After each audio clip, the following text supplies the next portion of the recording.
معزز سامعین کرام، السلام علیکم۔ آج ہم ایک اور نئے موضوع کے ساتھ آپ کی خدمت میں حاضر ہیں۔ آج ہم بات کریں گے ڈاکٹر وزیر آغا کی تنقید نگاری کے حوالے سے۔ ڈاکٹر وزیر آغا، جنہیں اردو انشائیہ کا بانی بھی تصور کیا جاتا ہے، وہ ایک مشہور نقاد بھی ہیں اور انہوں نے عام طرز تنقید سے ہٹ کر ایک نیا انداز اختیار کیا۔ وہ جب بھی کسی فن پارے کو پرکھتے ہیں، اس کا تنقیدی جائزہ لیتے ہیں، تو وہ اس جائزے کے دوران تہذیب، کلچر، نفسیات اور قدیم دیو مالا کو بھی مد نظر رکھتے ہیں۔ قدیم دیو مالا سے مراد جو ہندوستان کی ہزاروں سالہ قدیم تہذیب ہے، اس کے اندر جو دیوی دیوتاؤں کا تصور ہے، مندروں کا، بتوں کا جو ایک تصور ہے، دیوی دیوتاؤں کا جو ایک نظریہ ملتا ہے، تو یہ قدیم نظریات اور عقائد جو ہیں، ان کے حوالے جب شاعری میں یا نثر میں پیش کیے جاتے ہیں تو اس کو ہم دیو مالا کہتے ہیں۔ تو ڈاکٹر وزیر آغا بھی جب بھی کسی فن پارے کو پرکھتے ہیں تو وہ تہذیب، کلچر، نفسیات، قدیم دیو مالا کو سامنے رکھتے ہیں اور ادب کی جڑوں کی تلاش میں صدیوں پیچھے کا سفر کرتے ہیں اور حقیقت سے بہت زیادہ دور ہو جاتے ہیں۔ ان کے اس خاص تنقیدی انداز کو جہاں سراہا گیا، وہاں اسے ناپسند بھی کیا گیا۔ دراصل ڈاکٹر وزیر آغا صدیوں پرانے واقعات اور دیو مالا سے قدیم دور کے انسان کے ذہن تک رسائی حاصل کرنا چاہتے تھے، کیونکہ قدیم دور کے واقعات جو ہیں وہ لاشعوری طور پر اگلی نسلوں کو منتقل ہوتے رہے، ایک نسل سے دوسری نسل کو۔ تو اسی اجتماعی لاشعور کی مدد سے ڈاکٹر وزیر آغا جو ہے وہ فن پاروں اور ادیبوں کا مطالعہ کرتے ہیں اور ایک بالکل نئی اور اچھوتی بات جو ہے وہ دنیا کے سامنے رکھتے ہیں۔ مثلاً میرا جی کا جب وہ مطالعہ کرتے ہیں تو میرا جی ایک مشہور شاعر ہیں۔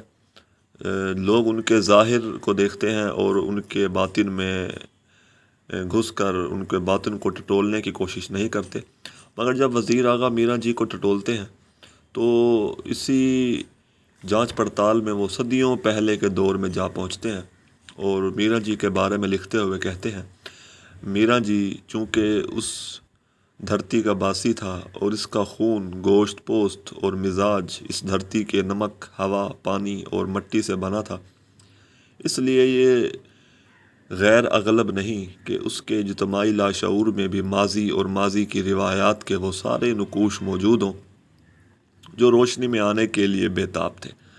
میرا سین کی ہستی محض اس لاشعوری رجحان کو جنبش میں لانے کا موجب بنی اور میرا جی نے اپنی نظم کے ذریعے اس صدیوں پرانی وابستگی اور پوجا کو کاغذ پر منتقل کر دیا۔ یعنی میرا جی کی شاعری اگر ہم پڑھیں تو اس میں ہمیں دھرتی سے محبت، پوجا اور قدیم ہندی دیو مالائی عناصر جو ہیں وہ نظر آتے ہیں۔ تو میرا جی کی اس شاعری کے حوالے سے وزیر آغا جو ہے اس کی وجہ تلاش کرتے ہیں کہ دراصل انہوں نے اس شاعری کے ذریعے اپنی ہزاروں سالہ قدیم وابستگی کو جو ہے کاغذ پہ منتقل کر دیا ہے، جو کہ انہوں نے اپنی آباء و اجداد سے نسل در نسل حاصل کی تھی۔ وزیر آغا نے میرا جی کی نظموں میں قدیم وشنو مت کے تصورات کو بھی واضح طور پہ پیش کیا ہے۔ یعنی انہوں نے اس کی نظموں کو جب تنقیدی جائزہ پیش کیا تو اس کے اندر انہیں قدیم وشنو مت کے بھی اثرات نظر آئے۔ وزیر آغا کی تنقید نگاری کی ایک اور جو اہم بات ہے وہ یہ ہے کہ وہ تہذیب اور نفسیات کے حوالے سے بھی تنقیدی جائزہ پیش کرتے ہیں۔ وہ ادب پارے کی تنقید میں ادب اور سماج کے تعلق کو فراموش نہیں کرتے۔ وہ فن پارے کے تمام پہلوؤں کا بخوبی جائزہ لیتے ہیں اور ان کے نزدیک فن پارے کا مکمل جائزہ اسی وقت ہو سکے گا جب فن پارے کے ساتھ زمین، تہذیب، سماج اور فنکار کی شخصیت کا بھی بغور جائزہ لیا جائے۔ یعنی وہ ادب کو جو ہے وہ سماج، زمین، تہذیب اور کلچر سے کسی طرح بھی دور نہیں کر سکتے۔ اس کے علاوہ عقیدے اور نظریات کو وہ کسوٹی تصور نہیں کرتے۔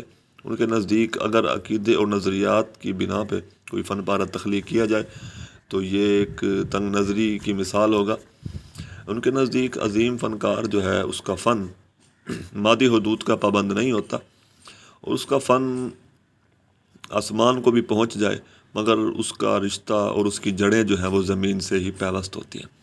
وہ عقیدے کے برخلاف فن پارے میں خلوص، فنی خصوصیات، توانا تخلیقی عمل اور بھرپور ابلاغی قوت اور جمالیاتی پہلو کو اہمیت دیتے ہیں۔ ان کا انداز بڑا مدلل شگفتہ ہے اور تحریر بڑی عالمانہ اور سنجیدگی کی حامل، پر اثر، دلچسپ اور فکر انگیز ہوتی ہے۔ ڈاکٹر وزیر آغا کی چند اہم کتب جن کو پڑھ کے آپ ان کی تنقید کو بخوبی سمجھ سکتے ہیں، ان میں اردو ادب میں طنز و مزاح، نظم جدید کی کروٹیں، اردو شاعری کا مزاج، تخلیقی عمل، تنقید اور احتساب، تصورات عقل و خرد جو ہے وہ قابل ذکر ہے۔ ویڈیو پسند آئی ہو تو لائک کریں، چینل کو سبسکرائب کریں۔ ملتے ہیں اگلی ویڈیو میں، شکریہ۔